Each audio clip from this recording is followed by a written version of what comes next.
Welcome, everyone. I'm Amy Seeley, president of Seeley Test Pros and Leap, helping students to succeed in all kinds of tests from 8th grade to grad school throughout Ohio. And I'm Mike Brigham, president of Chariot Learning, helping students with tests, school, and life based out of Rochester, New York. Between the three of us today, we have over 84 years of experience at the highest levels of the test preparation and supplemental education industries. We both love to talk and learn about the latest issues in education, testing, and admissions. So let's get down to tests and the rest. The fascinating test prep professional we want to profile today is Myles Múnera-Keating. We're so happy to be speaking with you today, Myles. How are you? Likewise, really delighted to be here with you both. I'm doing well. How about you? Good. So, Myles, can you tell us a little bit about where you are and what you do? Yeah, sure. We're based in Brooklyn and we serve New York and Chicago in person. Who's we? And we is now Test Prep. So yeah, we started out as a one-man show, but it's grown quickly. So we have 20 tutors now on the team, and we specialize in test prep and STEM academic coaching. So, how did you get your start in test prep, and what did you do before test prep? Yeah. I started as a volunteer, so that's where I get my 20 years of credit, I guess. So way back in middle school, I started as a volunteer, just coaching other kids on ICs and SSATs and that kind of stuff, and did that all through college, and then went professional 5 years ago. So Went pro. I love. Actually, no one's ever said that. He went pro, it's kind of right? fun. Was this always the path for you, Myles? Like, No, not since at you've been all. doing it so long, so you did it, but it was just a job back then. I can only imagine, being the 11th grader having a 10th grader prep me for test prep or something like that. But I imagine that's what it was like for you.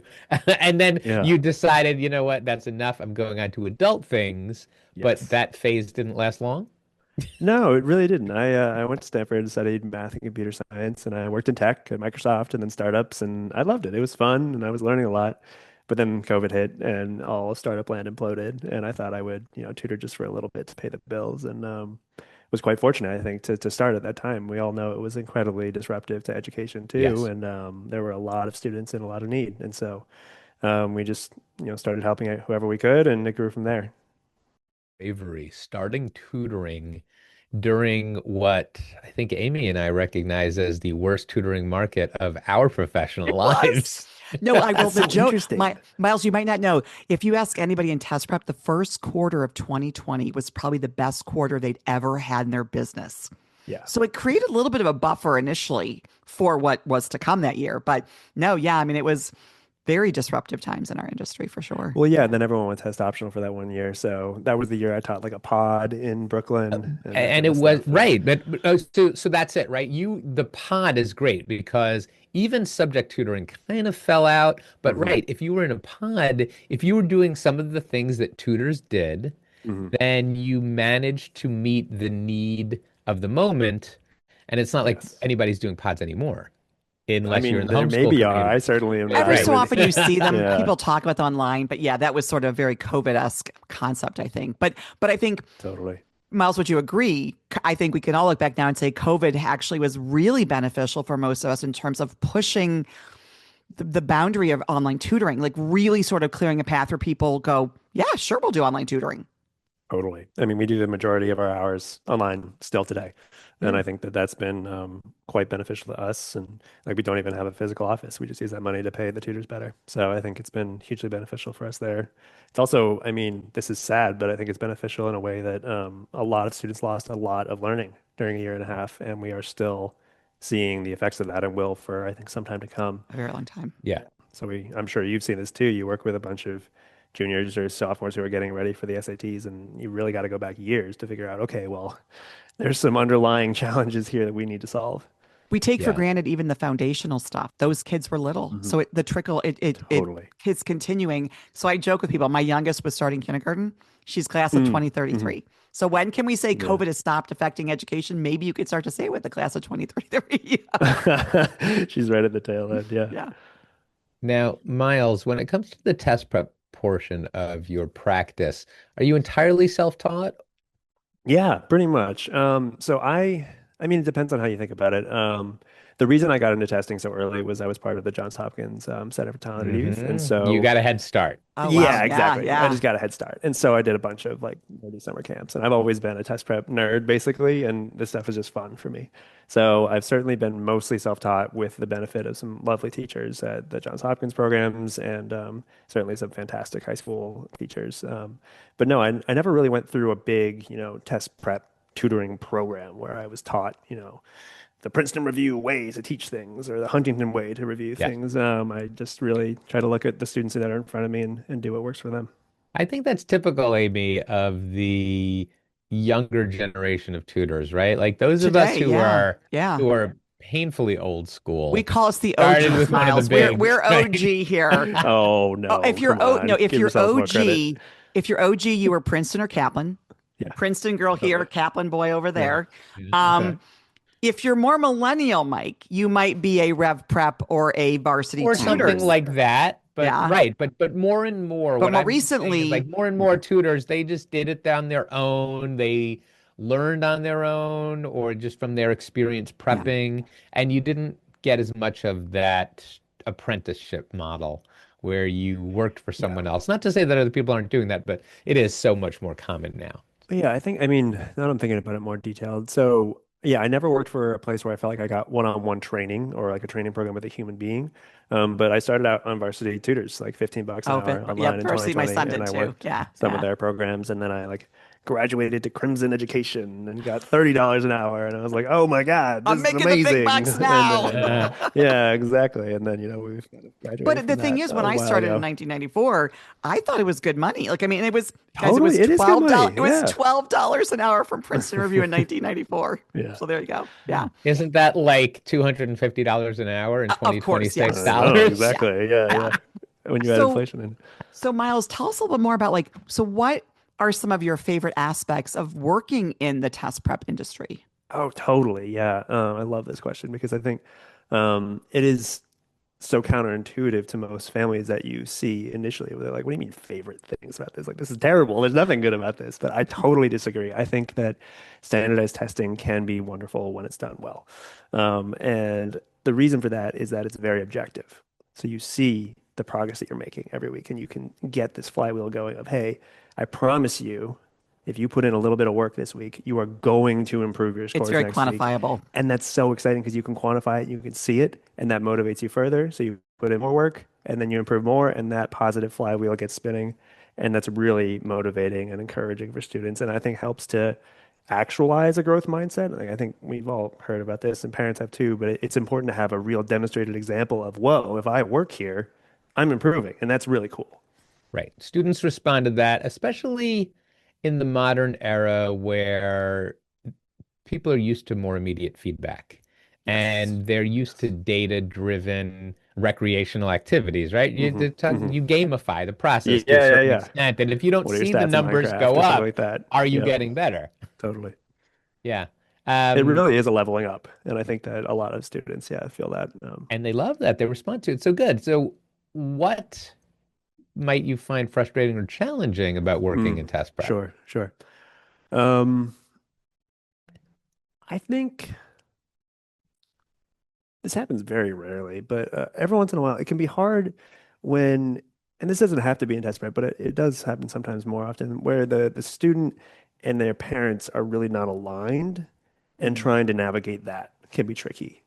Um, so I'll give you I'm one curious, by funny in your story. estimation, that misalignment. Tell me more about who's misaligned with who and like in what way, because I'm Yeah, curious I what mean, your there's experience so many is. different variations. Yeah, I mean, I I'll give think I you know what one you're funny saying, story, but but tell yeah, me. it's like, so there was this kid who was cheating on a practice test, basically, The cheaters. and we were pretty sure, and we weren't positive, and we talked to the dad. And It's a very sensitive topic to It is a broach, isn't very it it? sensitive is, it's topic. very sensitive, and we waited until we were quite sure, and then we said, all right, look, we basically told the dad, this is what we're going to do. We think what she's doing is she's Googling the test code on the cover page and then just filling in the answers that way because given the explanations that she's giving for the few that she's missing here, it's not adding up that she's getting these scores. So Correct.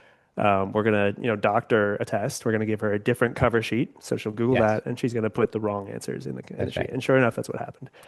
And I think that was really frustrating for both of them But then the most frustrating part for me was then the parent didn't actually step up and say, okay, we need to change her. They just said, oh, well, she's under a lot of stress. Now Let's that's keep funny. working with her in Right, the same right. way. And it's sort of like, Oh, well, then in buddy, that you're case, the missing the parent's point. not misaligned with the student. The parent is misaligned with you. Yeah, I mean, it's a little bit of both. I Because think, you want the student to learn from this experience where they are wasting time, they are wasting money, yeah, yeah.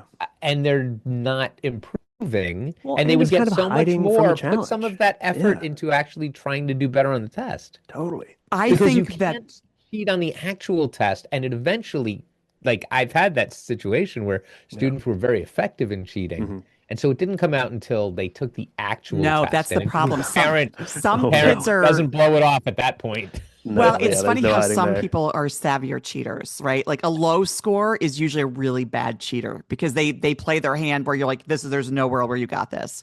Um, but I do think it's a real marker of a test prep professional to really to see it happening, to recognize it, Mm. understand how are we going to call this out? What are we going to do?